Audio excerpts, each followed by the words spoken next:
সে কোন বন্ধু বলো বেশি বিশ্বস্ত? সে কোন বন্ধু বলো বেশি বিশ্বস্ত? কার কাছে মন খুলে দেয়া যায়, কার কাছে সব কথা বলা যায়, হওয়া যায় বেশি আশ্বস্ত? তার নাম আহমদ, বড় বিশ্বস্ত। আল্লাহ রাব্বুল আলামিন কোরআনে কারীমের ভিতরে সুন্দর করে বলছেন, হাল ইয়াস্তাউযিল্লাযীনা ইয়া'লামুনা ওয়াল্লাযীনা লা ইয়া'লামুন। যারা জানে যারা জানে না, যারা বুঝে যারা বুঝে না, কখনো সমান হতে পারে না। আর এক জায়গায় বলছেন, হাল ইয়াস্তাউযিল আ'মা ওয়াল বাসীর। আরেক জায়গায় বলছেন, أفلا يتدبرون القرآن أم على قلوب أقفالها। জোরে বলুন আল্লাহু আকবার। আমার বন্ধুগণ, মানুষের কি হলো? কোরআন নিয়ে গবেষণা করে না, তাদাব্বুর করে না, দিরাসাত করে না, কিরাত করে না, তেলাওয়াত করে না। কেন? তাদেরকে অন্তর কি তালাবদ্ধ হয়ে আছে নাকি? এই জন্য আমাকে আপনাকে শিখতে হবে, বুঝতে হবে। আগে আমাদের প্রথম হুকুমটা হলো শিখে নেওয়া। কোরআন শিখবো সবার পরে না সবার আগে? সবার পরে না সবার আগে? মরার আগে না মরার পরে? আমার দেশে কোরআন তেলাওয়াত হয় বেশি মরার আগে না মরার পরে? হ্যাঁ, মরার পরে কোরআন তেলাওয়াত হয় আমার দেশে। মরে গেছে সামনে লাশ থুইয়া, অথচ কোরআন বলছে লিয়ুনযিরা মান কানা হাইয়া। আমি কোরআন নাজিল করেছি হলো জিন্দা লোকের জন্য। কি লোকের জন্য বলেন? আর তেলাওয়াত হয় মরার আগে না মরার পরে? মরার পরে না। মূর্খ আর জ্ঞানীটা কি? একটু উদাহরণটা দেব, একটু মনোযোগ দিয়ে শুনবেন। মূর্খ আর জ্ঞানী তফাৎটা অনেক। আচ্ছা, মূর্খ আর জ্ঞানী হওয়ার জন্য কিন্তু কামেল অথবা মাস্টার্স অথবা এমফিল পিএইচডি ডিগ্রি কিন্তু শর্ত না। জ্ঞানী হওয়ার জন্য এরকম অনেক জ্ঞানী আছে মাস্টার্স ডিগ্রি কিন্তু মূর্খ। আছে কিনা বলেন? আছে কিনা বলেন? আচ্ছা, কোন সার্টিফিকেট যে লাগবে তা নয়। হালাল হারামের জ্ঞান প্রত্যেকটা ইমানদারের জীবনে এটা অর্জন করা ফরজ। কাসবুল হালাল ফারিদাতুন আলা কুল্লি মুসলিম। হালালের জ্ঞান আপনাকে অর্জন করতে হবে। তাছাড়া আপনি হালাল হারাম যদি না জানেন, আপনি জীবনটা চালাবেন কেমনে?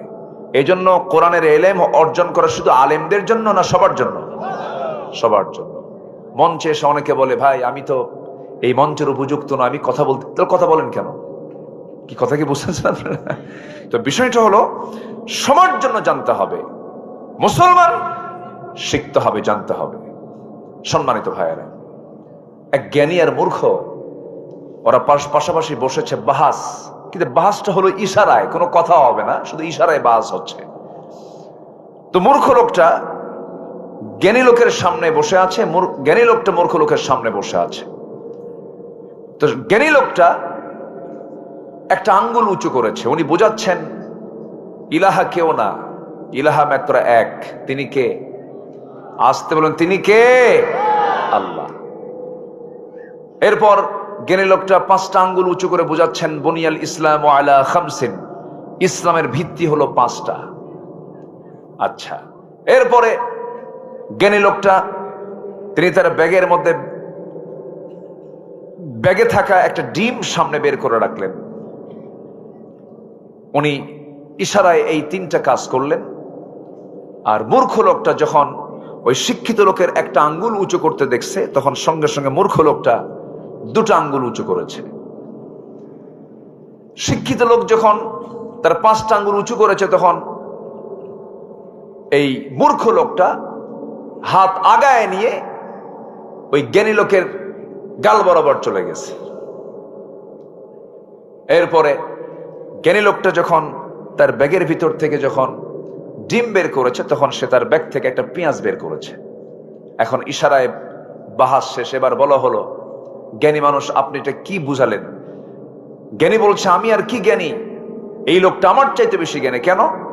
আমি যখন ব্যাগ থেকে আমি যখন আমার হাতের একটা আঙ্গুল উঁচু করেছি, বুঝিয়ে দিলাম যে ইলাহা মাত্র এক, সে সঙ্গে সঙ্গে 2 নখ উঁচু করে বুঝাই দিল ইলাহা 2 জন হবে না, ইলাহা মাত্র একজনই হবে। ও আমার উত্তরটাকে মজবুত করে দিয়েছে। জ্ঞানী লোকের চিন্তা। এবার বলছে আমি যখন 5 আঙ্গুল উঁচু করলাম, তখন বুঝাই দিলাম ইসলামের ভিত্তি হলো 5টা। সে আমার উত্তরকে মজবুত করে সে আমার হাতের দিকে, আমার দেহের দিকে আগায় নিয়ে আসছে। হাতের 5টা আঙ্গুল চপটাঘাত করতে চাচ্ছে, মানে বুঝাই দিচ্ছে এর চাইতে যে বেশি বলবে তাকে থাপ্পড় মেরে সোজা করে দেওয়া হবে। জ্ঞানীর চেতনা এটা। এবার বলা হলো আমি যখন ডিম বের করে বুঝালাম পৃথিবী ডিমের মতো গোলাকার, তখন সে আমার সামনে পেঁয়াজ বের করে বলছে পৃথিবী শুধু ডিমের মতো গোলাকার নয়, এটাকে আমি পেঁজের মতো স্তরে স্তরে 7টা আসমান জমিন বানিয়ে দিয়েছি। ঠিক আছে, 7টা আসমান জমিন আমি বানিয়ে দিয়েছি।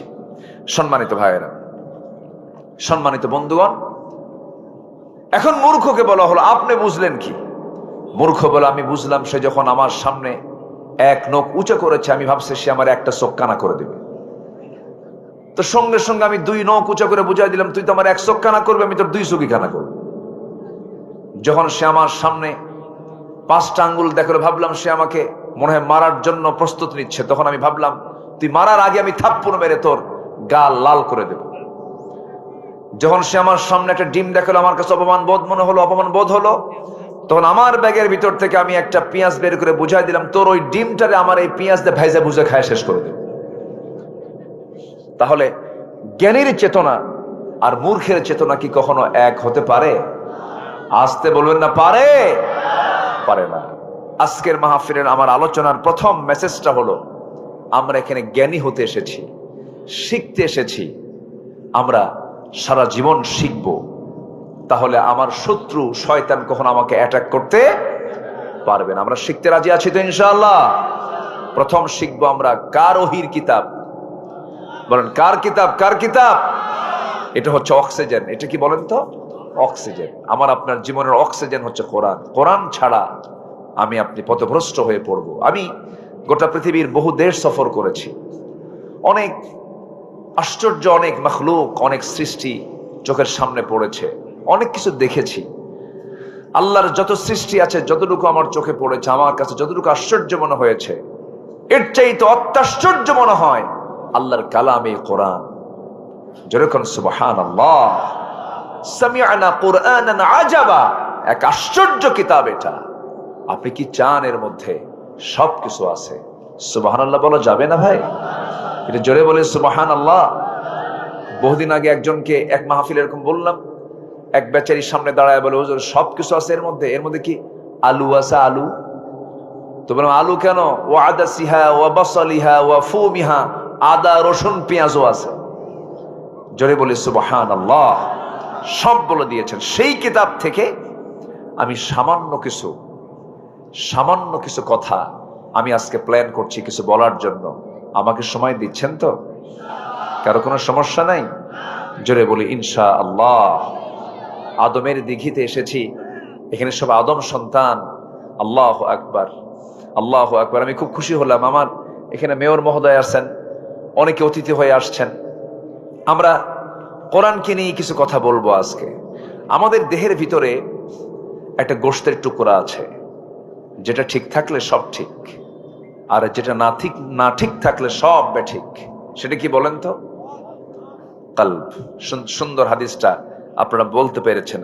আলা ইন্না ফিল জাসাদি লামুদগাতান ইযা সালুহাত সালুহাল জাসাদু কুল্লুহু ওয়া ইযা ফাসাদাত ফাসাদাল জাসাদু কুল্লুহু আলা ওয়া হিয়াল কলব। সাবধান, এটা হচ্ছে কলব। তো এই গোশতের টুকরা, এটাকে ঠিক রাখার দরকার আছে না নাই বলেন? কি দিয়ে ঠিক করবেন? পানি দিয়া ধুয়ে টুয়ে ঠিক করবেন? এটা ঠিক করবেন কেমনে? আজকে আমার আলোচনার সাবজেক্ট হচ্ছে এটা। আমাকে সময় দেবেন তো ইনশাআল্লাহ? জি, আসুন। আমাদের নফসকে যদি আমরা শুদ্ধ করতে পারি, আমাদের সবকিছু ঠিক হয়ে যাবে।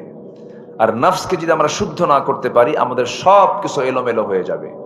বহু আলেম ধরা খেয়ে যাবে, বহু রাজনীতিবিদ ধরা খেয়ে যাবে, বহু নেতা ধরা খেয়ে যাবে, বহু নামাজি ধরা খেয়ে যাবে, বহু আলেম ধরা খেয়ে যাবে, বহু শহীদ ধরা খেয়ে যাবে। বহু দানবীর সেই দিন ধরা খেয়ে যাবে কার আদালতে? আল্লাহর আদালতে, শুধু নফসের প্রবলেমের কারণে।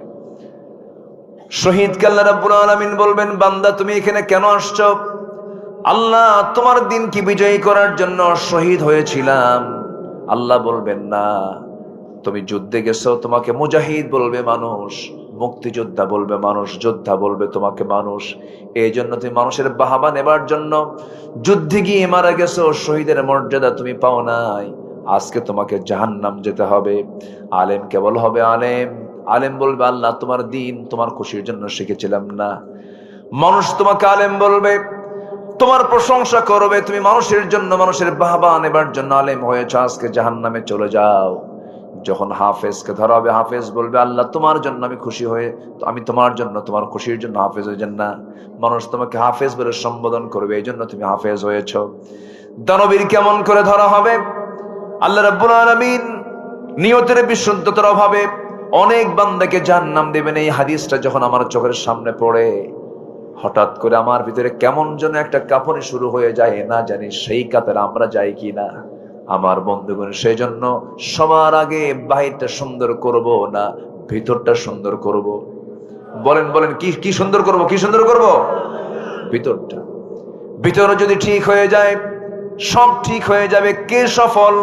আল্লাহ রাব্বুল আলামিন দু জায়গায় বলেছেন, আমপারার ভিতরে সূরা আলার মধ্যে বলছেন, ক্বাদ আফলাহা মান তাযাক্কা ওয়া যাকারা ইসমা রাব্বিহি ফাসাল্লা বাল তু'থিরুনাল হায়াতাদ দুনিয়া ওয়াল আখিরাতু খায়রুন ওয়া আবকা إن هذا لفي الصحف الأولى صحف إبراهيم وموسى জোরে বলুন আল্লাহু আকবার।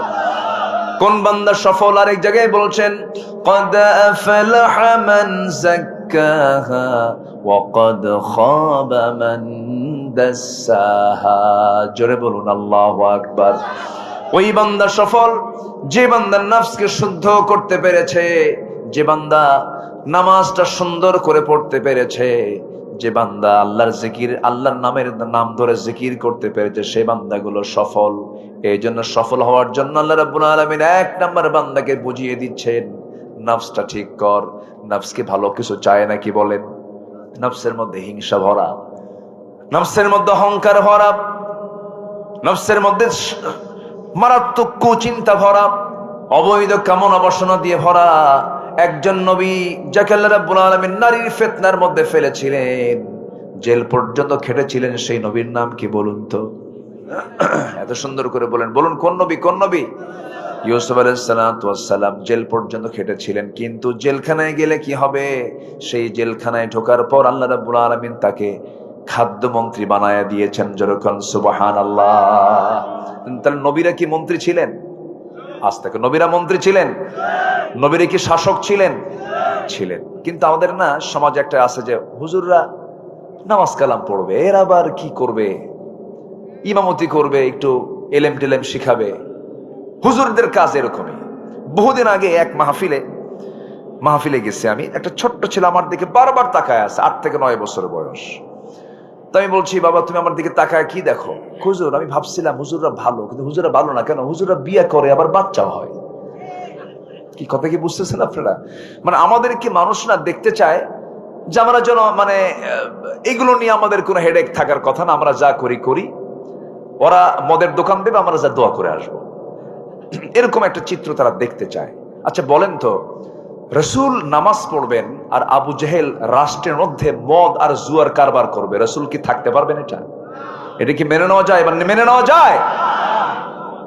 বুঝতে হবে সমাজের নেতৃত্বে ভালো মানুষ আসা দরকার। আমাদের দেশে কোনো কিছুর অভাব ছিল না, এখনো অভাব নেই। অপার সম্ভাবনার দেশ বাংলাদেশ, কোনো অভাব নাই আমার দেশে। কে বলেছে অভাব আছে? কাতারে আমার একটা সফর ছিল, কাতারে।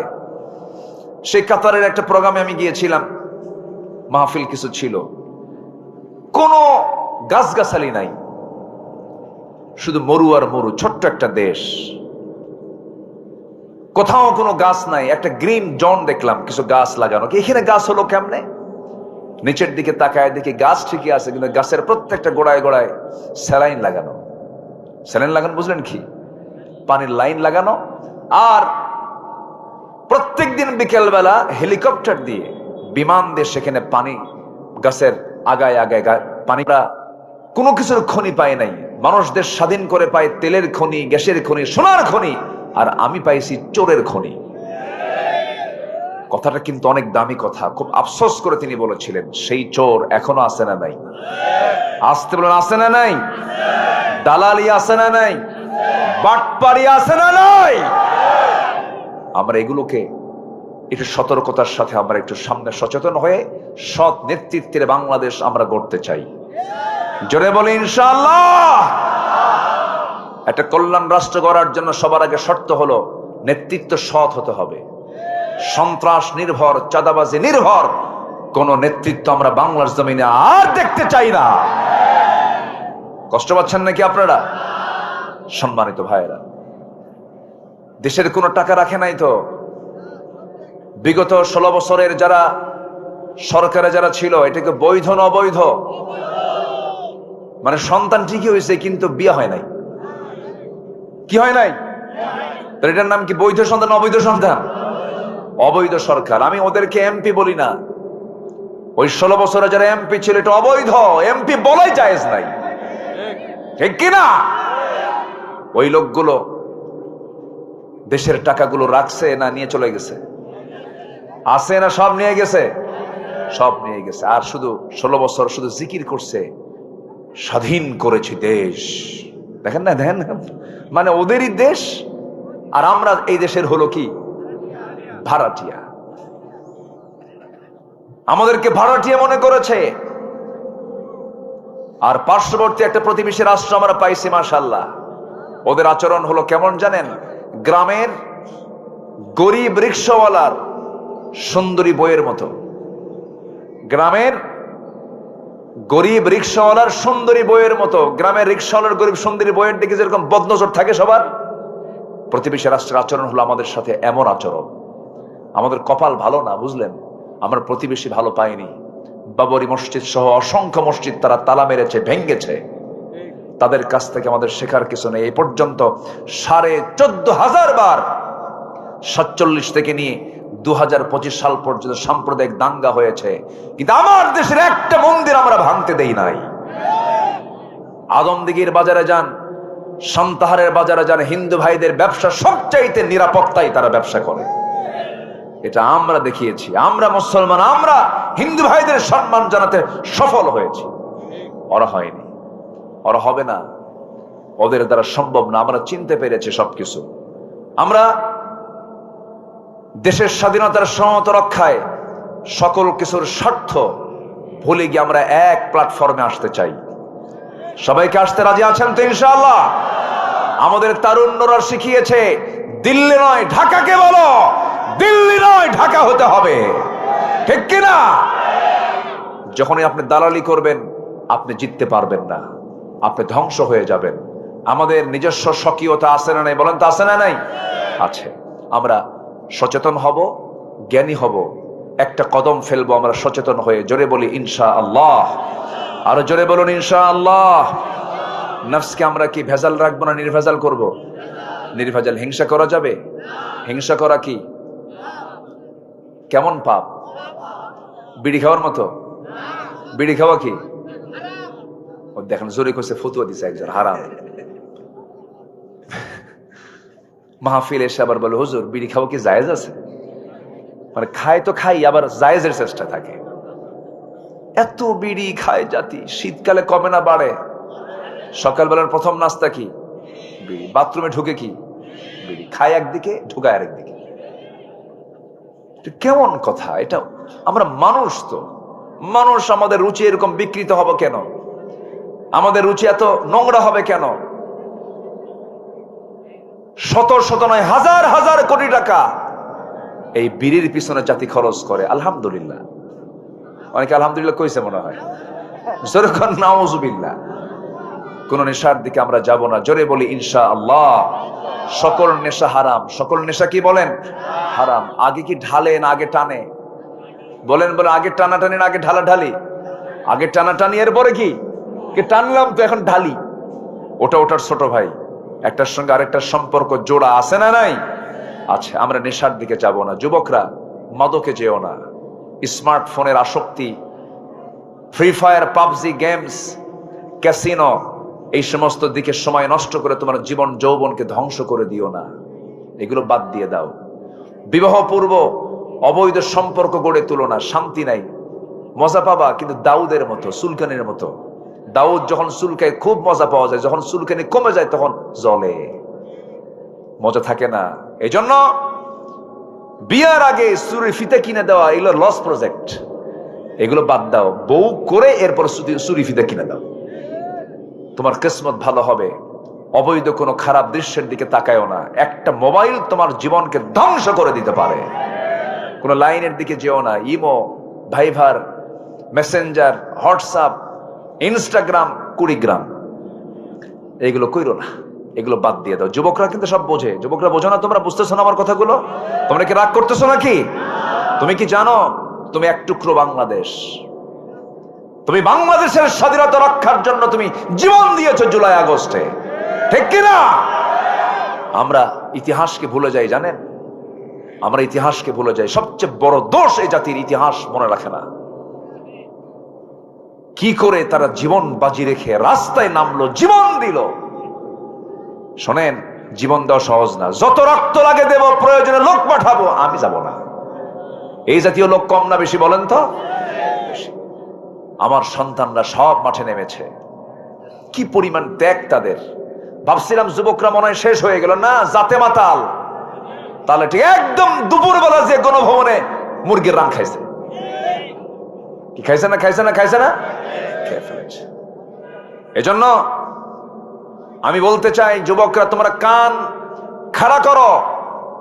আগামীর সমর্থন হবে তারুণ্যদের সমর্থন।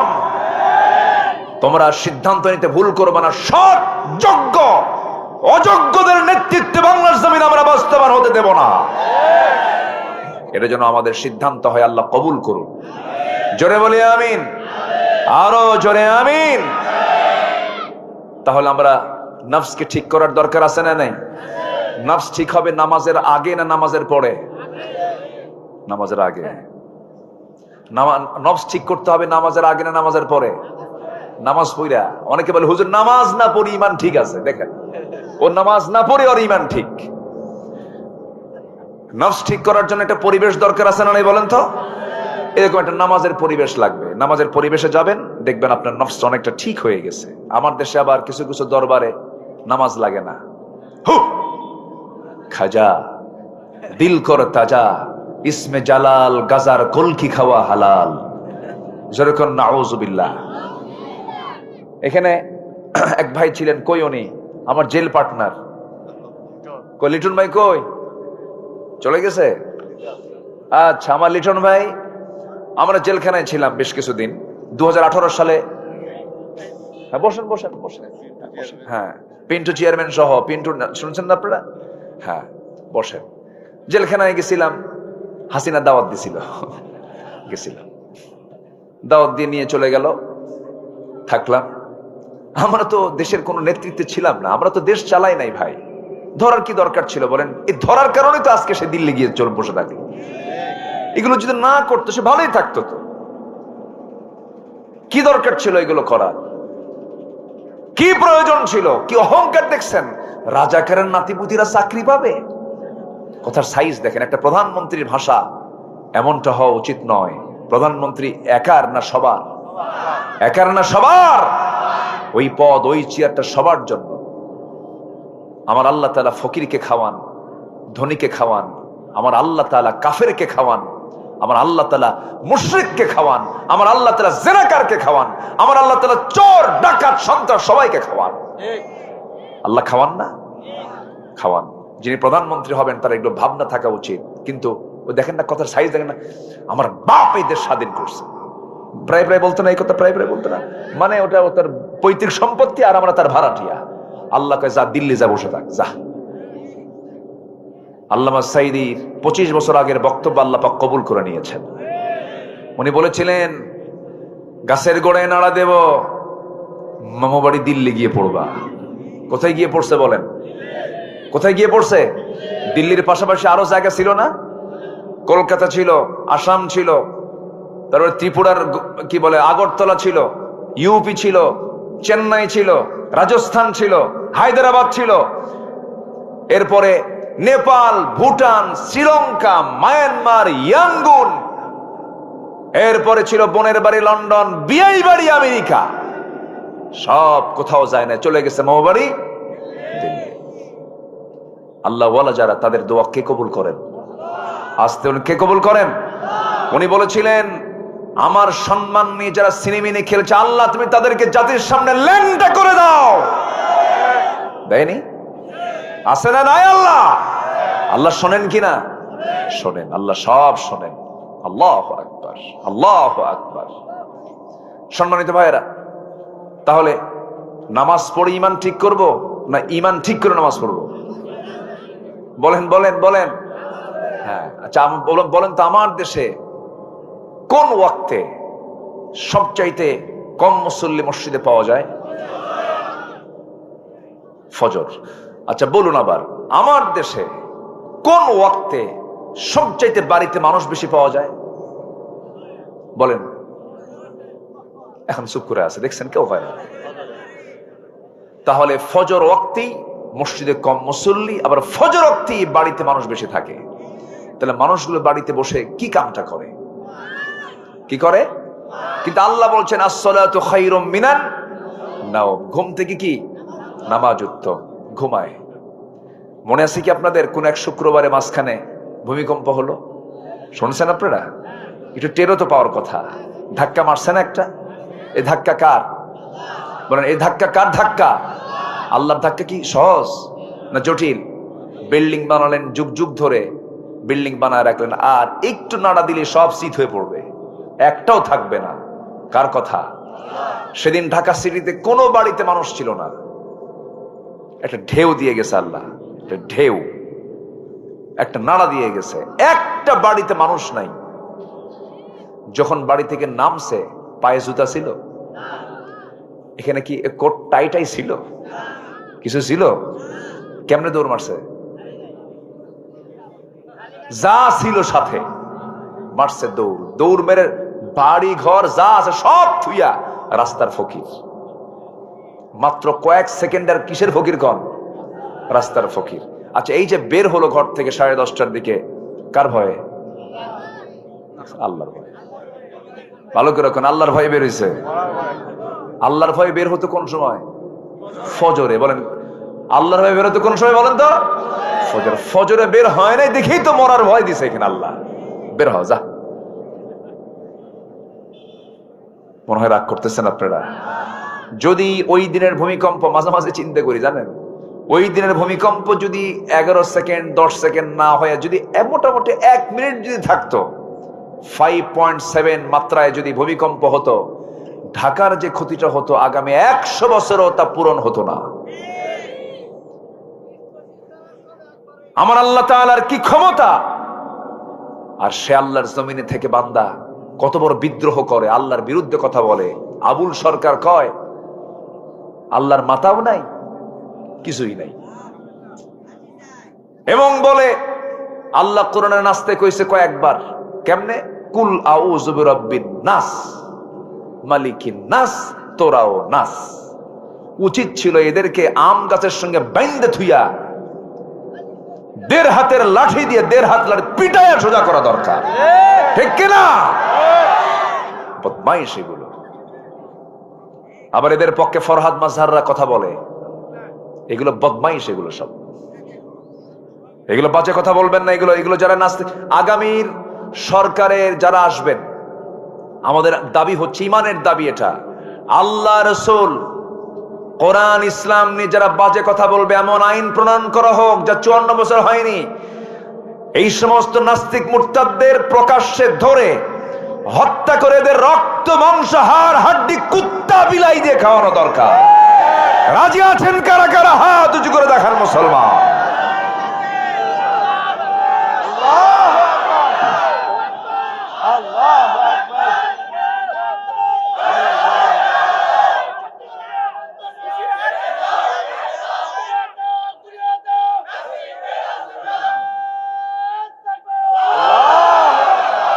জোরে বলি আমিন। আমার রাসূলকে গালি দিলে তার পৃথিবীতে বাঁচার কোন অধিকার আছে? রাসূল বলেছেন ফাকতুলুহু, যারা রাসূলকে গালি দিবে তাদেরকে হত্যা করো।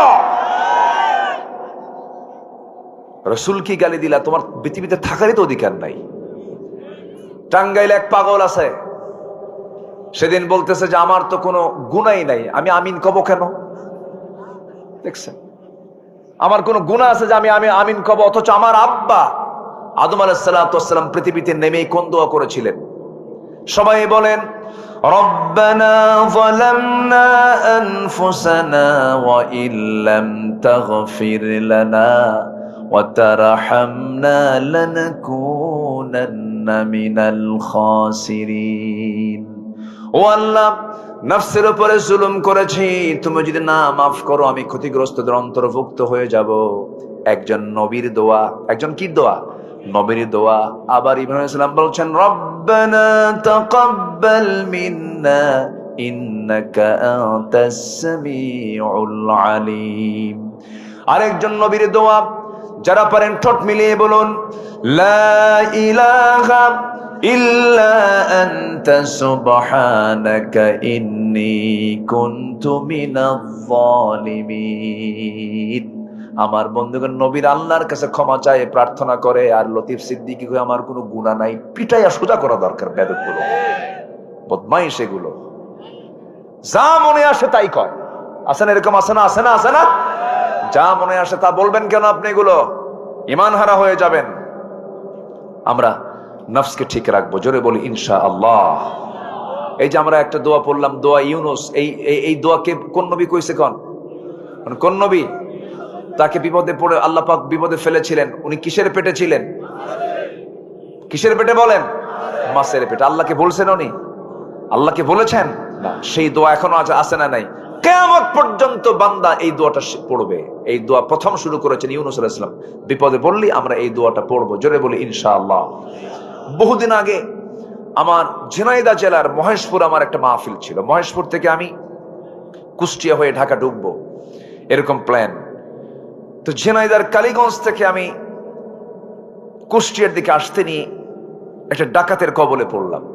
ডাকাতি চলছিল, প্রচন্ড কুয়াশা, দেখা যাচ্ছে না, সামনের দিকে বহু ট্রাক সেখানে থেমে গেছে, আর সামনে একটা গাছ কেবলামুখী করে রেখে দিছে। কি করে কেবলামুখী করে রাখছে? পীর সাহেবরা। তো ডাকাতি শুরু করছে। এখন আমি সেই দিনের ড্রাইভারটা ছিল আবার একটু ওই যে কানে কম শোনে, এটাকে এলাকায় কি বলে? ঠসা, ঠসা, বয়রা, বধির। আচ্ছা, কানে কম শোনে এরকম একটা লোক ড্রাইভার ছিল সেদিন, অনেক আগের কথা। তো আমি দেখি যে কুয়াশা, কিন্তু গাড়ি যাচ্ছে না, প্রচন্ড কুয়াশা, দেখা যাচ্ছে না। ডাকাতি হচ্ছে, আওয়াজ শোনা যাচ্ছে, একটু চিৎকার হচ্ছে, মনে হয় কোনো চাপাতি দিয়ে গুতাচ্ছে, চেষ্টা করছে।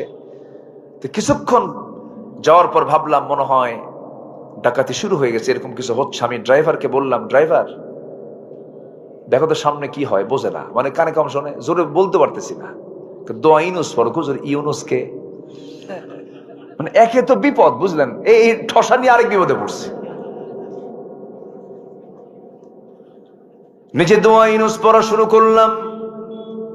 এক পর্যায়ে দেখি দোয়া ইউনুস যত বেশি পড়তেছি, ডাকাতের একটা গ্রুপ, ডাকাতের একটা দলের একটা লোক এসে দরজায় গেটের কাছে এসে কাঁচের কাছে টোকাচ্ছে।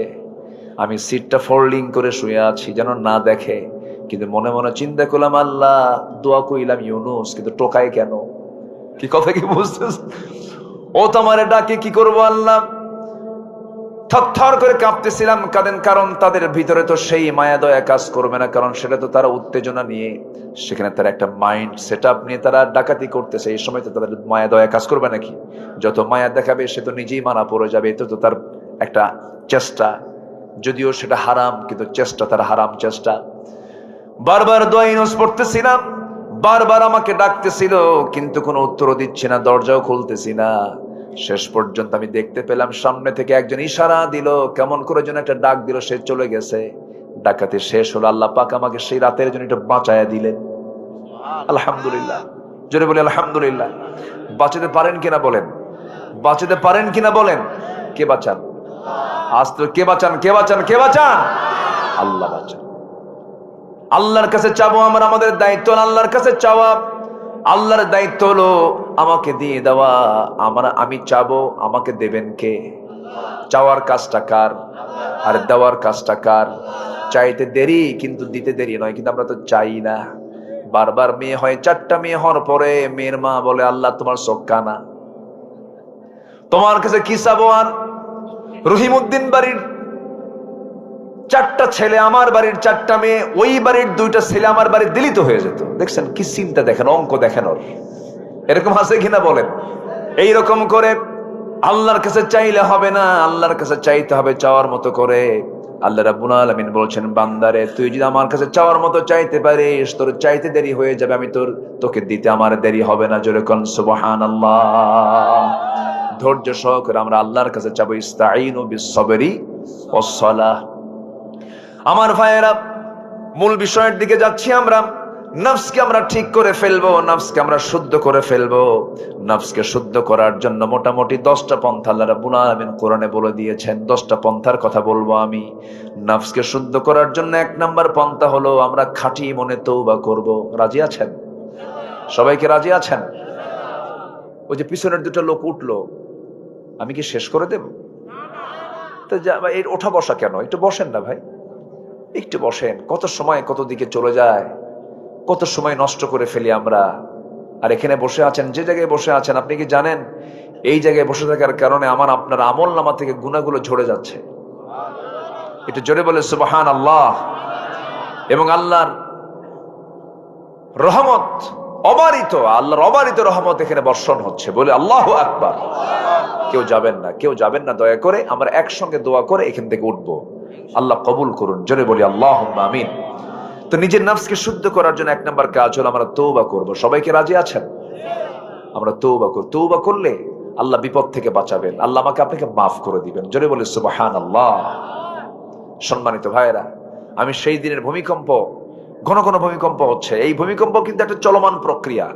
আমরা যে জমিনে বসে আছি এটা কিন্তু স্থির না, চঞ্চল, খুব ব্যস্ত। এই জমিন খুব নড়াচড়া করতে পারে। প্লেট আছে, প্লেট, এই প্লেটটা নড়াচড়া করলে সঙ্গে সঙ্গে নড়ে ওঠে।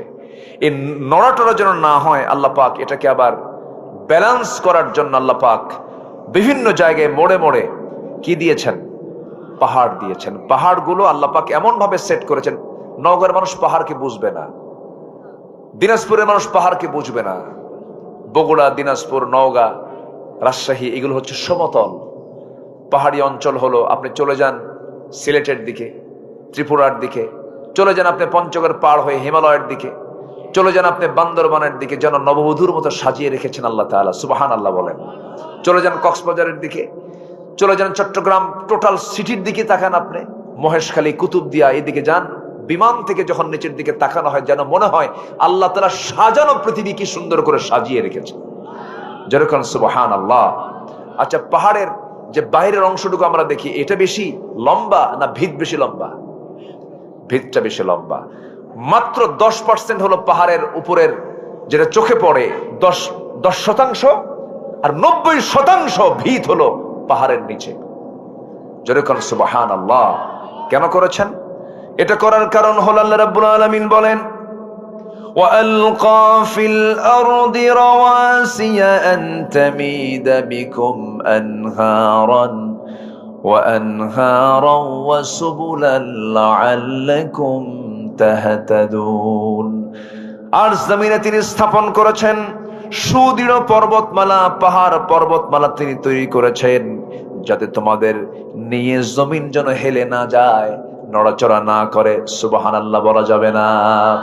আর নদ নদী পথসমূহ দিয়েছেন যেন তোমরা পথ প্রাপ্ত হও। এই যে আকাশের চাঁদটা দিয়েছেন, এটা হলো রাতের ঘড়ি। এই ঘড়িকে দেখে দেখে নাবিকরা ওই যে যুদ্ধ জাহাজ, রণতরী, এমনকি যে সমস্ত মালামাল যান বহন করে নৌকা পথে, এই সমস্ত তারকাগুলো দেখে দেখেই, এই সমস্ত চাঁদগুলো দেখে দেখি তারা পথ নির্দেশ করে, সুন্দর করে চলে। সুবহানাল্লাহ বলা যাবে না। কে দিয়েছেন? কে দিয়েছেন? আসতে বলবেন না, কে দিয়েছেন বলেন? আল্লাহ দিয়েছেন। আল্লাহ বলছেন, বান্দা তোর আমি সব দিলাম, বান্দা তুই আমাকে ভুলবি না। কেউ যেটা দেয় নাই সেটা আমি তোকে দিয়েছি। মাথা থেকে শুরু করে পা পর্যন্ত আপনি যা কিছু দেখেন না কেন সব কার দেওয়া? আসতে বলবেন না, কার দেওয়া? চোখ দিয়েছেন কে? চোখের মধ্যে পানি দিয়েছেন কে? প্রত্যেকটা দিন বান্দার চোখ থেকে 1 মিলিলিটার পানি বের হয়। এই চোখের পানিকে আল্লাহ পাক মিঠা করেছেন না লবণ করেছেন? লবণ করে দিয়েছেন। মিঠা কেন করলেন না? মিঠা করলে চোখটা জীবাণুওয়ালা হয়ে যাবে, চোখের মধ্যে জীবাণু ঢুকে যাবে, বান্দা কানা হয়ে যাবে, অন্ধ হয়ে যাবে। চোখের পানিকে আল্লাহ রাব্বুল আলামিন লবণ করেছেন, এই জন্য লবণ সমস্ত দূষিত অংশকে বের করে দেয়। আল্লাহ পাক চোখের পিছনে মেশিন সেট করে চোখের পানিকে লবণ করে দিয়েছেন। চোখের পলকটা প্রতি মিনিটে 15 থেকে 20 বার নড়াচড়া করে। এটা হলো চোখের প্রাকৃতিক ওয়াইফার। গাড়ির যেমন ওয়াইফার থাকে, বান্দার চোখের ওয়াইফার হলো এই পলক। আল্লাহ রাব্বুল আলামিন সুন্দর করে চোখটা সেট করে দিয়েছেন 2 হাড়ের ঠিক মাঝখানে, সহজে চোখে আঘাত লাগে না। এবং এই চোখটাকে আল্লাহ রাব্বুল আলামিন এমন সুন্দর করে বানিয়ে দিয়েছেন, বান্দা নিজের চোখের দিকে তাকায় দেখো, আলাম নাজআল লাহু আইনাইন। চোখের পানিকে লবণ করেছেন। আবার মুখের ভিতরে যে জিহ্বা আছে, জিহ্বার চতুর্দিকের পানিটা লবণ, লবণ না কি করেছেন বলেন? কি করেছেন? মুখের পানি, মুখের লালা, এটা কি কেমন স্বাদ লাগে? হ্যাঁ, স্বাদ লাগে? কি স্বাদ লাগে? মুখের লালার স্বাদ আছে নাকি? ভটকা, পাইনসা, কি এলাকায় কি কয়? পাইনসা কয়? আচ্ছা, যেটার কোনো স্বাদই নাই। অথচ দেখেন মুখের লালা একই দেহের ভিতরে স্বাধীন করেছেন। চোখের পানি আবার লবণ করে দিয়েছেন। আবার কানের ভিতরে যে ময়লাগুলো আছে, কানের ময়লাগুলোকে কি বলে? হ্যাঁ, কানের খোল। গরু খায়, এ কি খোল? এটা কানের ময়লা, এটাকে খোল বলে। কিন্তু কানের ময়লা এটা ময়লা নয়। যদি কোনো বিয়ারিং যদি জাম লেগে যায়, গিরিজ করে মোবাইল দিয়া যেমন সেই জঙ্গল ছাড়ায়, আল্লাহ রাব্বুল আলামিন বান্দার কানের মধ্যে আল্লাহ পাক স্থায়ী গিরিজের বন্দোবস্ত করেছেন ওই ময়লাগুলো দিয়া। এই ময়লাটা আল্লাহ পাক তিতা করে দিয়েছেন। কি করে দিয়েছেন বলেন? তিতা করেছেন। যদি না বোঝেন একদিন একটু মুখে নিবেন, বুঝবেন যে এটা তিতা কিনা। আল্লাহ রাব্বুল আলামিন কানের এই ময়লাগুলোকে তিতা করে দিলেন কেন? বান্দা তুমি যখন নিরিবিলি যখন বিছানায় ঘুমাতে যাবে, হঠাৎ করে যদি কোনো বেলাইনের কিছু পিঁপড়া যদি তোর কানের মধ্যে ঢুকতেও নেয়, সে দেখবে ওখানে তিতা কোনো খাবার নাই, সে আবার ব্যাক হয়ে আসবে। আর যদি মিষ্টি হয়, সব পিঁপড়া সলিমুদ্দির কানে। কান ঠিক করবেন না, ঘুম পারবেন। আল্লাহ রাব্বুল আলামিন কানের পাসওয়ার্ড দিয়ে দিয়েছে, সিকিউরিটি দিয়েছেন ময়লা দিয়ে। আল্লাহ রাব্বুল আলামিন কিছু ইয়ারক্স দিয়েছেন, কানটাকে সেভ করে দিয়েছেন। শব্দ যেন তোমার নষ্ট না হয়ে যায়, আওয়াজ যেন তোমার নষ্ট না হয়ে যায়। চোখটা সুন্দর করে বানিয়ে দিয়েছেন। আল্লাহ পাক লালা দিয়েছেন স্বাধীন। কেন? আল্লাহ রাব্বুল আলামিন এই জন্য দিয়েছেন, কারণ এটা যদি স্বাদ দেওয়া হতো কোনো খাবারের স্বাদ থাকতো না। আল্লাহ পাক প্রত্যেকটা জিহ্বার মধ্যে হাজার হাজার স্বাদ করির বন্দোবস্ত করে দিয়েছেন। চোখের মধ্যে দিয়েছেন 1 কোটি রং। কয় কোটি রং বলেন? 1 কোটি রং চেনার মতো চোখের পাওয়ার দিয়েছেন। আল্লাহু আকবার বলেন। আল্লাহ কি দিলেন না বলেন? আল্লাহ সব দিয়ে দিয়েছেন। আমার বন্ধুগণ, মুখের যে লালা, 24 ঘন্টা মুখ থেকে লালা পড়ে, ঘুম আসলে মনে হয় লালা থাকে না? থাকে না? থাকে কিনা বালিশটা চেক করেন, বালিশ ভিজে শেষ। বালিশ ভিজে কি শেষ হয়ে যায়। আল্লাহ পাক 24 ঘন্টা জোয়ার দিয়েছেন জিহ্বায়। মাঝে মাঝে জ্বর আসলে টের পাওয়া যায়, সব খাবার তিতা লাগে, তখন জোয়ার থাকে না। আল্লাহ বুঝায় যায়, দেখ দেখ আমি আসি না নাই। সুবহানাল্লাহ বলবেন না? আমি তোকে সব দিয়েছি বান্দা, তোর সব চাহিদা আমি পূরণ করলাম। তোর থেকে আমি যেটা চাই সেটা হলো সব। আলহামদুলিল্লাহি রাব্বিল আলামিন। সবাই বলুন আলহামদুলিল্লাহি রাব্বিল আলামিন আর রহমানির রহিম মালিকি ইয়াউমিদ্দিন ইয়্যাকা না'বুদু ওয়া ইয়্যাকা নাস্তাঈন ইহদিনাস সিরাতাল মুস্তাকিম সিরাতাল লাযীনা আন'আমতা আলাইহিম গায়রিল মাগদুবি আলাইহিম ওয়ালাদ-দাল্লিন। এরপরে কি? একটু জোরে বলেন, আর একটু জোরে বলেন। এই আমিন নামাজের মধ্যে আসতে না, জোরে জোরে বলার লোক আছে না নাই? মারামারি করবেন নাকি? এগুলোর সময় এখন নয়। আমিন কেউ আসতে বলুক, কেউ জোরে বলুক, কেউ 3 রাকাত পড়ুক, কেউ 1 রাকাত বেতের নামাজ পড়ুক, কেউ 8 রাকাত পড়ুক, 20 রাকাত পড়ুক, ফরজ নামাজের পরে মোনাজাত করুক বা না করুক, আমিন আসতে বলুন, জোরে বলুন, কোনো সমস্যা নাই। এই সমস্ত বিষয় নিয়ে আমাদের এখন কোনো নাটক করার সময় নাই। আমাদের একটাই কাজ হলো, আগামীর বাংলাদেশকে আমরা দেখতে চাই ইসলামের বাংলাদেশ। ঠিক কিনা বলেন? ইসলামী মূল্যবোধ যেন থাকে, ইসলাম যেন থাকে, আমরা এমন একটা বাংলাদেশ আমরা দেখতে চাই। জোরে বলি ইনশাআল্লাহ। আমার বন্ধুগণ, আমার ভাইরা, সব দুনিয়া থেকে একদিন বিদায় নিয়ে নেব। চোখের সামনে কত বন্ধুর বিদায় হয়ে গেল। দুপচাচি একটা উপজেলা আছে, আপনাদের একই আসন মনে হয় নাকি? দুপচাচি একটা উপজেলা, সেখানে তালুচ একটা এলাকা আছে, তালুচ আছে না, একটা এলাকা আছে। সেই এলাকায় একটা আমার বন্ধুর বাড়ি ছিল, একসঙ্গে পড়াশোনা করতাম। জিয়া নাম তার, জিয়াউর রহমান নাম। ছেলেটা আর্মিতে চাকরি করতো, একসঙ্গে আমরা পড়াশোনা করেছি, আলিম ক্লাসে পড়েছি, বহুদিন কথা হয় না। হঠাৎ করে একদিন তার নাম্বারটা আমার কাছে ছিল, ফোন দিলাম। ফোন দেওয়ার পরে ফোনটা উঠালো, মহিলার কণ্ঠ ভেসে আসলো, সালাম দিলাম, উত্তর দিল। ভাবলাম মনে হয় তার হালিয়া হবে, তার বউ হবে। বললাম ভাইটা কোথায়? ভাই তো নাই, আসলে আমাকে একটু বলবেন, আমি অমুক ফোন দিয়েছি, আমাকে যেন একটু ফোন ব্যাক করে। কেঁদে কেঁদে বলছে, ভাই রে, আপনার ভাই তো এমন জায়গায় বেড়াতে গেছে যে দেশ থেকে মানুষ ফিরে আসে না, চলে গেছে একদম। আমি থমকে গেলাম, আহারে, জানলাম না হঠাৎ করে কোন দিন বিদায় হয়ে গেল। ছোট্ট একটা সন্তান রেখে চলে গেছে। এই তো দুনিয়ার নিয়ম, কখনকার পতন হবে, কখনকার মৃত্যু হয়ে যাবে, কেউ তো আমরা জানি না। সব একদিন দুনিয়া থেকে বিদায় নেব। যুবক, তুমি নতুন বিয়ে করেছো, নতুন সংসার শুরু করেছো, বিয়ের বয়স মাত্র 2 বছর, ছোট্ট একটা বাচ্চা হয়েছে, 7 দিন 8 দিন বয়স। হঠাৎ করে তুমি আদমদিঘির বাজারে বাজার করতে গিয়া রোডের খাদে পড়ে হুন্ডা অ্যাক্সিডেন্ট করে মারা গেলে। মারা যাওয়ার সঙ্গে সঙ্গে বউয়ের কানে সংবাদ চলে গেল। বউটা জানলো, কানলে কাঁদতে কাঁদতে বেকারার হয়ে গেল, অজ্ঞান হয়ে গেল, গলা ভেঙে গেল। ঘুমাস না, ঘুম নাই, দাও খাওয়া নাই, দাওয়া নাই। 3 দিন 4 দিন চলে যাবে, কিন্তু 7 দিনের মাথায় তার খাবার শুরু হবে, কথাও শুরু হয়ে যাবে, একটু হাসিয়ে মুখে আসবে। 1 মাস চলে যাবে, 1 মাস যাওয়ার পরে দেখবে অনেকটা ভালো হয়ে গেছে।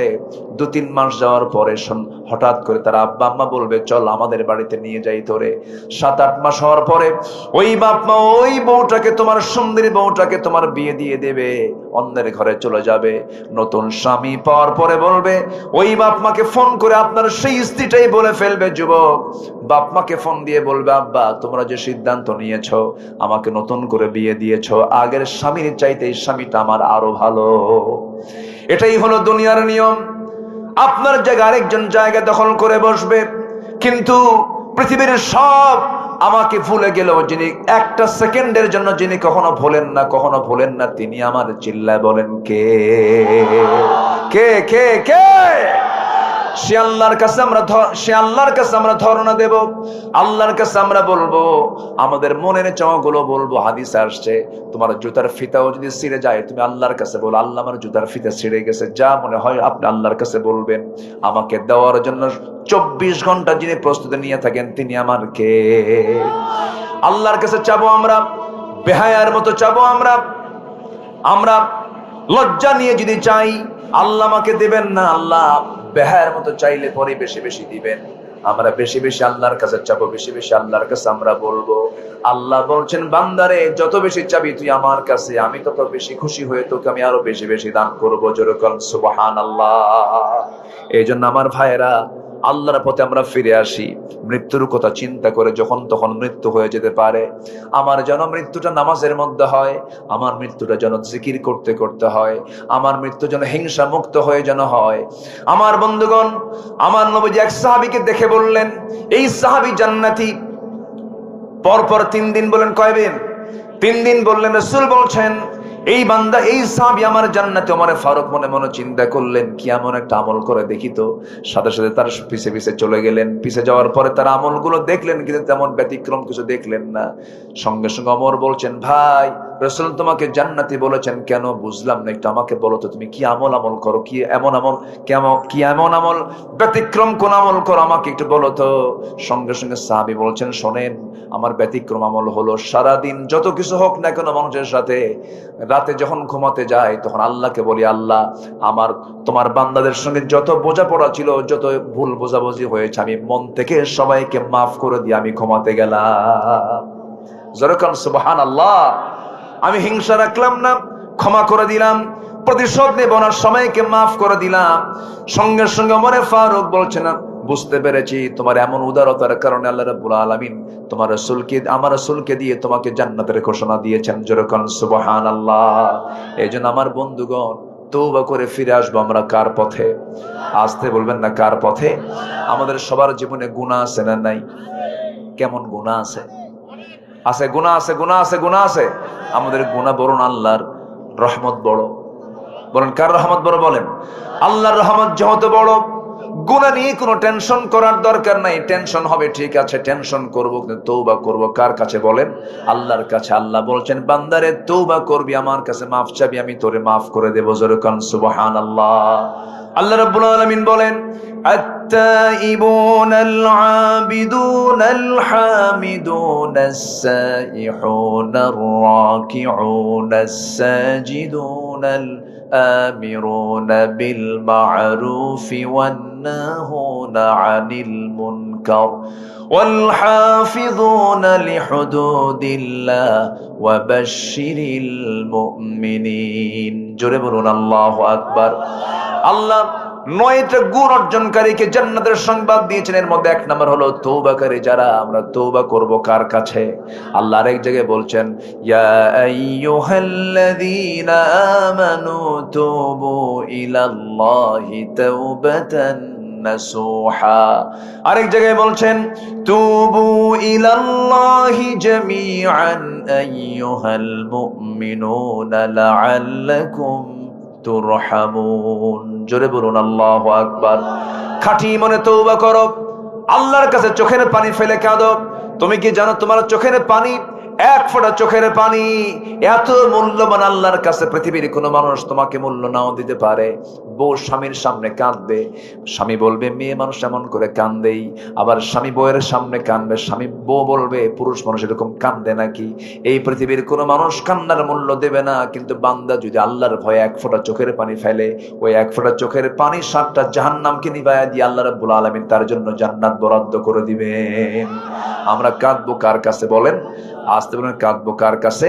ইয়াখিরুনা লিল আযকান ইয়াবকুন। আমরা আল্লাহর কাছে চোখের পানি ফেলে ফেলে কাঁদবো, ডুকরে ডুকরে কাঁদবো।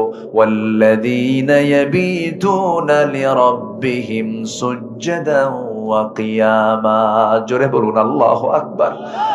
আল্লাহ রাব্বুল আলামিন বলেন, ওই সমস্ত বান্দাগুলো আমার পছন্দের বান্দা যারা রাত গভীর হলে পরে একাকী, কেউ দেখে না, নীরবে নিভৃতে চোখের ঘরের কোনায় বসে বসে ডুকরে ডুকরে সিজদার মধ্যে কান্দে। কেউ দেখে না, শুধু বান্দার সঙ্গে আল্লাহর সাক্ষাৎ হয়। আল্লাহ বলছেন, বান্দারে তুই কাউকে না দেখা শুধু আমার কাছে অগোচরে কাঁদলি, বান্দা লুকায় লুকায় কাঁদলি, লুকায় লুকায় তোর সমস্ত গুনাহ আমি আল্লাহ মাফ করে দিলাম। তুই আমার কাছে লুকে লুকে কাঁদবি, আমার সামনে লুকে লুকে সেজদা দিবি, মসজিদে গিয়ে নামাজ পড়বি, বাকি নামাজগুলো ফরজ বাদে নামাজগুলো ঘরের মধ্যে আসবি পড়বি, তাহাজ্জুদটা পড়বি, মনে মনে আল্লাহর কাছে আমার কাছে চাবি, আমার কাছে প্রার্থনা করবি, আমার কাছে মাফ চাবি। তুই কি জানিস বান্দা, আমি তোর জন্য কত বড় দিওয়ানা, আমি তোর জন্য কত বড় উদার। তুই আমার কাছে চাইতে দিন, আমার যেতে দিতে দেরি নাই। আল্লাহু আকবার। সবাই কি নিতে রাজি আছেন? নিতে রাজি আছেন? দেবেন কে? দেওয়ার দায়িত্ব কার? চাওয়ার দায়িত্ব কার? আমার। আমি চাবো, জোরে বলি ইনশাআল্লাহ।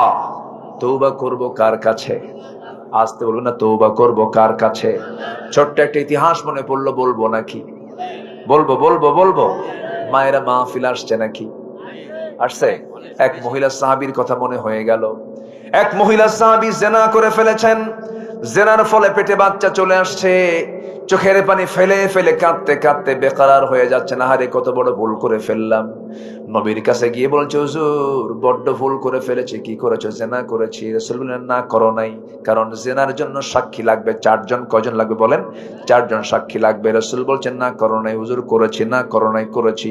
3টি বার মানা করার পরেও বলছেন, হুজুর যত বলবেন, আমি তো নিজেই সাক্ষী, আমি তো রাজ সাক্ষী, আমি নিজে জেনা করেছি। পেটে বাচ্চা আসছে নাকি? হ্যাঁ আসছে। কোনো কথা নাই।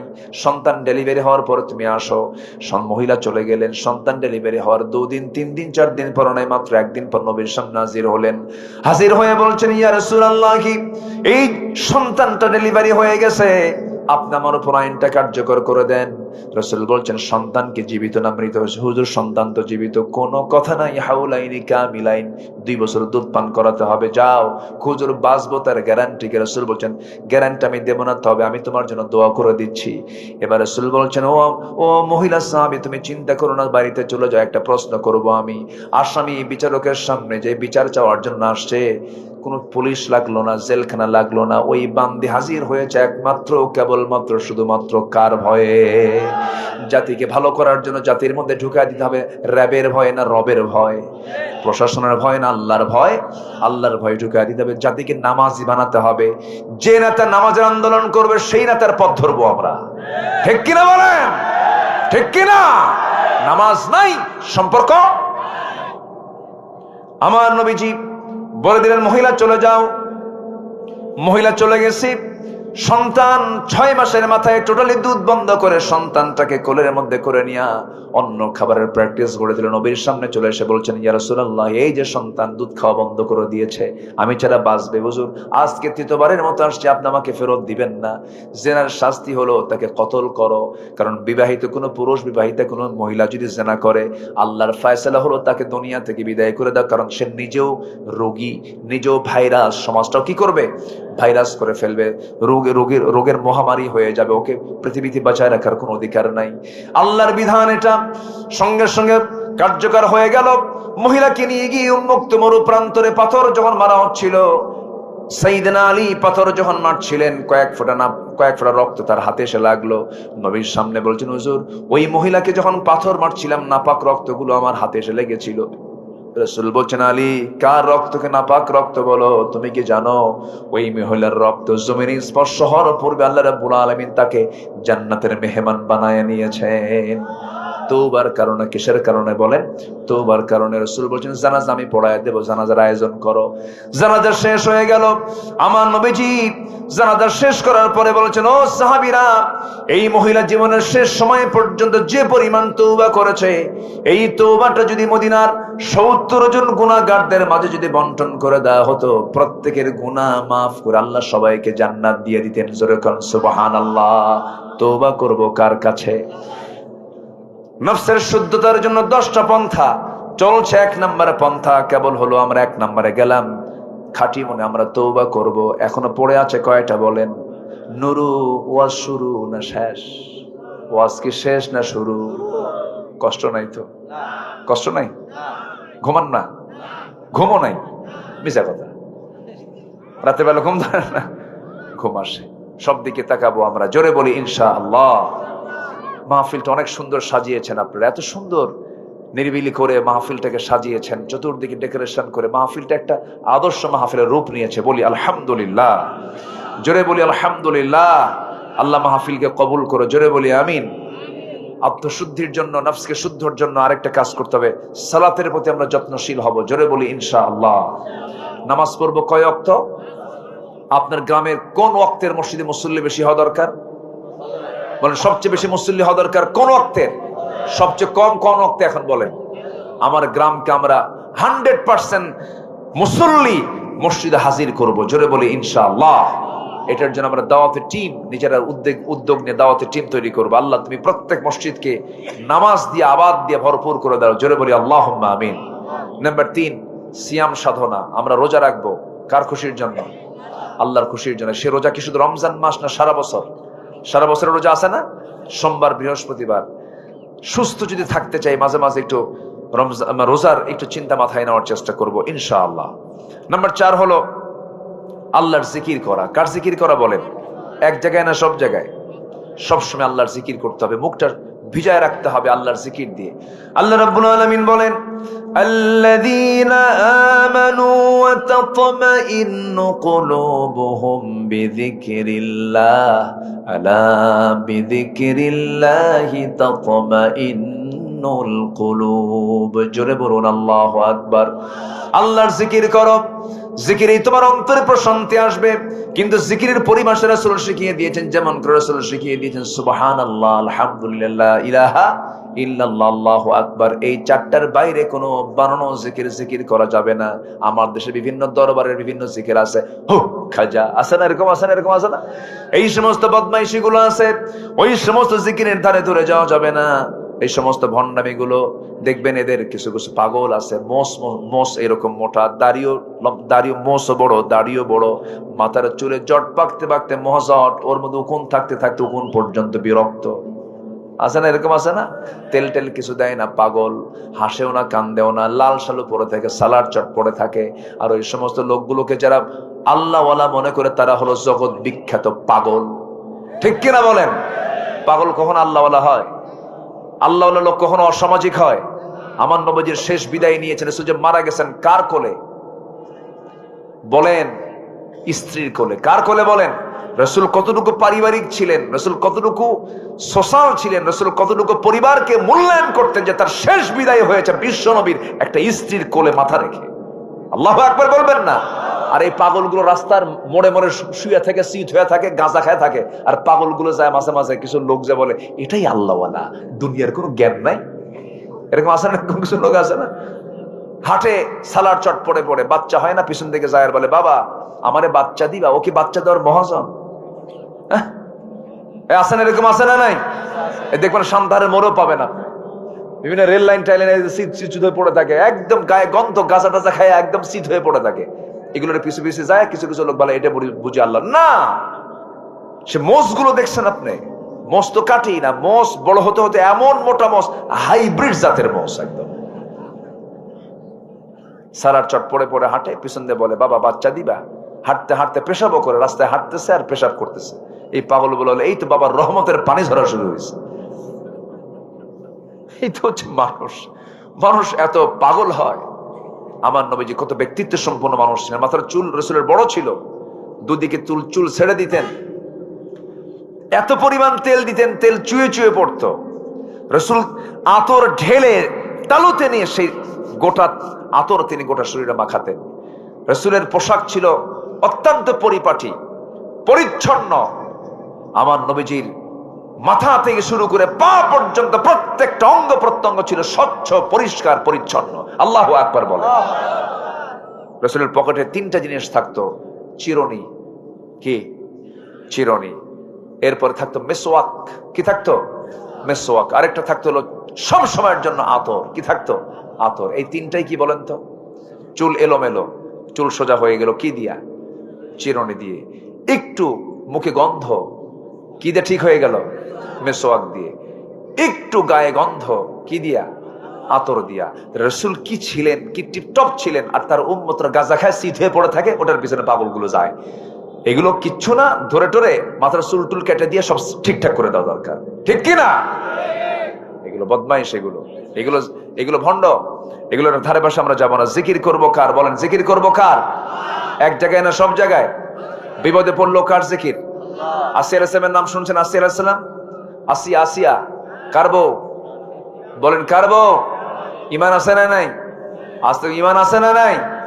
আর আজকে বহু ইউসুফের বইয়ের ইমান নাই, বহু ইউসুফের বইয়ের ইমান নাই। ফেরাউনের বইয়ের ইমান থাকে, ইউসুফের বইয়ের ইমান। আপনার স্বামীর নাম কি? কি ইউসুফ, কিন্তু বইয়ের কোনো ইমান নাই। হাইরে মার্কেটে যায়, কিছু যুবক আছে দুষ্ট, নিজের বউকে পরপুরুষকে দেখাতে খুব স্বাচ্ছন্দ্য বোধ করে। এটা সুন্দরী বউ হলে পরে সাজগুজ কইরা বলে, যাও আমার বন্ধু আসছে, একটু ওয়েলকাম জানাও। এই দেখতো আমার বউটা দেখতে সুন্দর না? কত বড় বাটপার! এই আছে না নাই? চরিত্রহীন এগুলো। আবার দেখবেন কিছু কিছু আছে বউকে আবার হোন্ডায় চড়ায়। সে হোন্ডা নর্মাল হোন্ডা না তো, R15। প্যাসেঞ্জার সিট হলো 3 তলা আর ড্রাইভিং সিট হলো আন্ডারগ্রাউন্ড। ব্যাস, হোন্ডার 3 তলায় উঠায় দিল বউরে, চোখ সাজায়া, ভ্রু সাজায়া, ঠোঁট সাজায়া, আশকারা মাস্কারা সব লাগায়া, লাল লিপস্টিক লাগায়া, লাল শাড়ি পরায়া, চুলটা ছেড়ে দিয়া, চুলের ডিজাইন হলো লাল, নীল, কালো, বিভিন্ন কালার, ভেড়া মডেল। আছেন এরকম, আছে না? আর যুবকদের পোশাকগুলো কি দেখছেন? যুবকদের পোশাক, মেয়েদের রুচিও তো এখন নাই, রুচির মহামারী এখন, রুচি আর নাই। ছেলে পেলে পছন্দ এমনি ভালো কোনো ছেলেকে পছন্দ করে না। কোন ছেলে পছন্দ করে? যাদের প্যান্টের হাঁটু ফাটা। প্যান্টের কি ফাটা? হাঁটু ফাটা প্যান্ট। আব্বা খুব ভালো, ওর না হাঁটু ফাটা প্যান্ট, খুব রুচি, খুব রুচি। এই হলো অবস্থা। মাথার চুলগুলো দেখছেন যুবকদের, কিছু কিছু মাথার চুলগুলো দেখছেন, এই দিকে চুল নাই, পিছনেও চুল নাই, চামড়া বের করা। মাথার উপরে সামান্য কিছু চুল আছে, সেন্ট মার্টিন দ্বীপ। কি বলেন? মানে চতুর্দিকে পানি, মাঝখানে একটা দ্বীপ খাড়া হয়ে আছে। যখন বলা হয় ছেলে তুমি ডিজাইন পাইছো কোথায়, হুজুর বুঝবেন না, এগুলো বুঝবেন না। কোথায় পাইছো? কও মেসি। তুমি কি নেইমার? তুমি কি কুত্তা? জোরে কর না আউযুবিল্লাহ। এগুলো করবো না আমরা। যুবকরা এগুলোর সঙ্গে যাবা না। পোশাক সুন্দর করে ফেলো, মাইন্ডটাকে সেট আপ দাও ইসলাম দিয়ে। মাইন্ড সেট আপ দিবা কি দিয়া? ইসলাম দিয়ে। ফরম্যাট সাজানো ইসলাম দিয়ে। ইসলাম দিয়ে সাজানো জীবন গ্রহণ করো, তোমার জীবনটা ফুলের মতো সুন্দর হয়ে যাবে। আল্লাহ কবুল করুন, জোরে বলি আমিন। আসিয়া কার বউ? বলেন কার বউ? ইমান হারা হইছে? ইমান হারা হয় নাই। আর এখনকার স্বামীগুলো বউটারে হুন্ডায় চড়ায়, হুন্ডায় চড়ে, হুন্ডার তো আওয়াজ নাই। আগের তো ইয়ামাহা হন্ডার যুগে তো ভট ভট ভট ভট আওয়াজ ছিল। এখন তো দামি যতই হুন্ডা হোক না কেন, আওয়াজ তো কম। এখন আওয়াজ না হলে তো বউ দেখবে না কেউ। এখন এই আওয়াজটা তৈরি করতে হবে কেমনে? চলে গেছে হুন্ডার দোকানে, যাই কয় এই সাইলেন্সার খোল। কি খোল? পাইপ খুলে ফেল। পাইপ খুলে ফেলার পরে ভট ভট আওয়াজ হয়, হুন্ডায় তুলে এক দিলে এক টানে চলে গেছে কোথায়? না, ওই যে হাঁপানিয়া চলে গেছে। কই গেছে? হাঁপানিয়া। একটা না হাঁপানিয়া, যে টান দিছে এমন আওয়াজ, দুই পার্শ্ব থেকে তাকায় আর বলে এই কি যায় রে। এই যে আপনি এই সমস্ত অপকর্মগুলো করলেন, এটার জন্য জবাব দিতে হবে কার আদালতে? বউ কি ব্যক্তিগত সম্পদ না জাতীয় সম্পদ? আসতে কয় বলেন, এটা কি পার্সোনাল না পাবলিক? যেরকম বউ কি পাবলিক হয় না পার্সোনাল হয়? আর হুন্ডাই সরে ঘুরায় যারা, তারা কি বানায়? পাবলিক। দেখ সব মজা নেই। যেরকম নাউযুবিল্লাহ। এই বিকৃত চিন্তা থেকে আল্লাহ পাক মুসলিম উম্মাহকে হেফাজত করো। জোরে বলি আল্লাহুম্মা আমিন।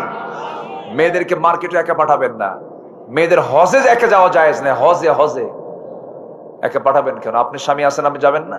আপনি ভাই আছেন যাবেন, বাবা আছেন যাবেন। মেয়েদেরকে একা কখনো পাঠানো ঠিক না। তো মেয়েরা তো রাজরানী, তাদের সাথে একটা হেল্পার থাকবে, চাকর থাকবে, বাপ, ভাই, চাচা, মামা, জামাই, একটা মাহরাম সাথে থাকবে। মেয়েরা একা যাবে না কোথাও। মেয়েদের জন্য একটা হেল্পার কে দিয়ে দিয়েছেন? কে দিয়ে দিয়েছেন? আল্লাহ দিয়ে দিয়েছেন। মেয়েরা কখনো একা যাবে না। কিন্তু মেয়েরা ঢং ঢং করে মার্কেটে চলে যায়, স্বামীকে ধমক দিয়ে বলে তুমি কি বুঝো কিছু? তুমি তো কসু বোঝো, শাড়ি কিনে আনো 300 টাকার শাড়ি 1500 টাকা দিয়ে, সংসার তো ধ্বংস করবা তুমি। থাকো, বাচ্চা নাও, কোলে নাও, দুধ খাওয়াও। 1.5 বছরের বাচ্চাকে স্বামীর দায়িত্ব দিয়ে দুধ খাওয়া। চলে গেল মার্কেটে। মার্কেটে গিয়ে ঠ্যাঙের উপরে ঠ্যাং তুলে দিয়ে দোকানদারকে বলে ভাইয়া একটা শাড়ি দেখানো যাবে কি? এমন ভাষা, মাখরাজ, সিফাত দেখছেন তার? কি শব্দ চয়ন, কি সুন্দর করে বলে। দোকানদার তো চিত হয়ে পড়ছে। দোকানদার এখন শাড়ি একখান বের করে নিজের গায়ে লটকায় দিয়ে বলে আপা এই শাড়ি কিন্তু আপনাকে দারুণ মানাবে। ওটা আরেক বদমাইশ। আছে না নাই? এগুলো নোংরামি করা যাবে না। আমরা সচেতন হব নিজের পরিবারকে নিয়ে। নিজের পরিবারকে নিয়ে আমরা জান্নাতে যাবো ইনশাআল্লাহ। জোরে বলি ইনশাআল্লাহ। বউকে বলবে তুমি আমার দুনিয়ার জীবনেরও বউ, জান্নাতেরও বউ। কি আসতে কোন কেন? যুবক যারা বিয়ে করেন তারাও কয় ঠিক, তুমি তো বিয়ে করো নাই, তুমি কি করবে? হ্যাঁ, ভবিষ্যৎ প্ল্যান আছে মাশাআল্লাহ। জান্নাতে বউ নিবেন না আপনারা? না, এত আওয়াজ আসতে হলে তো লক্ষণ ভালো না। জান্নাতে বউ কি নিবেন আপনারা? হ্যাঁ, বুড়া চাচাও কইছে, কিন্তু বুড়ি জানলে কিন্তু খবর আছে।